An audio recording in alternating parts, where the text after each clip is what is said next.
ಅಣ್ಣಯ್ಯ, ಯಾರು ಈ ಹುಡುಗಿ? ಅಪ್ಪ, ತಮ್ಮ ಕೊನೆ ನಿಮಿಷದಲ್ಲಿ ಮದುವೆ ಆಗಲ್ಲ ಅಂತ ಕಾಗದ ಕಳಿಸ್ಬಿಟ್ಟ. ಅದಕ್ಕೆ ನಾನೇ ಮದುವೆ ಆಗ್ಬಿಟ್ಟೆ. ದರಿದ್ರ ನನ್ ಮಗ, ಹಾಳಾಗಿ ಹೋಗ್ಲಿ ಬಿಡು. ಸುಮ್ನೆ ಅವನೇ ಕೂಗಿತ್ಯ. ನಿನಗ್ ಗೊತ್ತಾಗಲ್ಲ, ಸುಮ್ನೆ ಇರು. ಏಯ್, ಅವತ್ತು ಹೊಟ್ಟೆ ಉರ್ಕೊಂಡು ಶಾಪ ಇಟ್ನಲ್ಲ, ಅದ್ ನಿಜ ಆಗೋಯ್ತು ನೋಡಿದ್ಯಾ? ಅಪ್ಪ ಯಾವಾಗ್ಲೂ ಹೀಗೆ ಅರ್ಥ ಇಲ್ದ ಏನೇನೋ ಮಾತಾಡ್ತಿರ್ತಾರೆ. ನೀನೇನ್ ತಪ್ಪು ತಿಳ್ಕೊಬೇಡ, ಅವ್ರು ಸ್ವಲ್ಪ ಲೂಸು.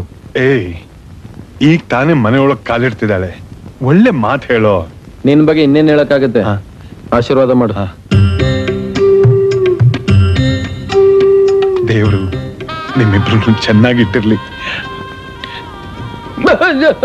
ಏನೋ ಕತ್ಗೆ ತೀಸಕ್ಬಿಟ್ಯಾ? ಏಯ್, ಮಹಾಲಕ್ಷ್ಮಿ ಆಗಿರೋ ನನ್ ಸೊಸೆ ಜೊತೆ ಎರಡು ಮಾತಾಡ್ತೀನಿ ಇರೋ. ಮೇಲೆ ಮೇಲೆ ಮೇಲೆ.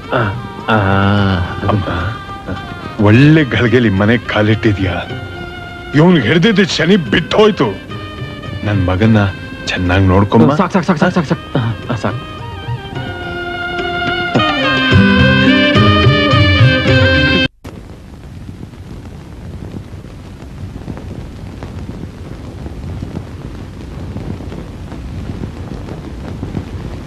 ಎಲ್ಲ ನಮ್ ದುರಾದೃಷ್ಟ.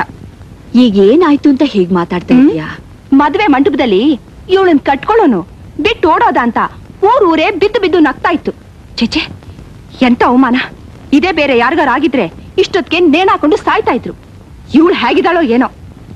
ಯಾವ ಹೊತ್ನಲ್ಲಿ ಏನ್ ಮಾತಾಡ್ಬೇಕು ಅಂತ ಗೊತ್ತಾಗೋದೇ ಇಲ್ಲ. ಇದ್ದಿದ್ದಂಗೆ ಹೇಳಿದ್ರೆ ಎದ್ ಬಂದ್ ಎದೆ ಹೋದ್ರಂತೆ. ಇಲ್ಲಿದ್ದೇನ್ ಹೇಳ್ದೆ ನಾನು? ಅಷ್ಟಕ್ಕೂ ನಾ ಬರ್ಬೇಕಾದ್ರೆ ಇವ್ರಪ್ಪ ಏನ್ ಹೇಳ್ದ ಗೊತ್ತಾ? ಮಗಳು ಮದ್ವೆನೋ ಆಗೋಯ್ತು, ಹೋಗಿದ್ ಮಾನ ವಾಪಸ್ ಬರುತ್ತಾ, ನಾನು ನೇಣ್ ಹಾಕೊಂಡ್ ಸಾಯ್ತೀನಿ ಇಂದ. ಇಲ್ಲೋಡಿದ್ರೆ ಇವಳು ಪ್ರಸ್ತ. ಪಾಪ, ಅಲ್ಲ ಅವ್ರ ಅಪ್ಪನ ಗತಿ ಏನಾಗೋಯ್ತು ಏನೋ. ಅವನ್ನ ದೇವ್ರೇ ಕಾಪಾಡ.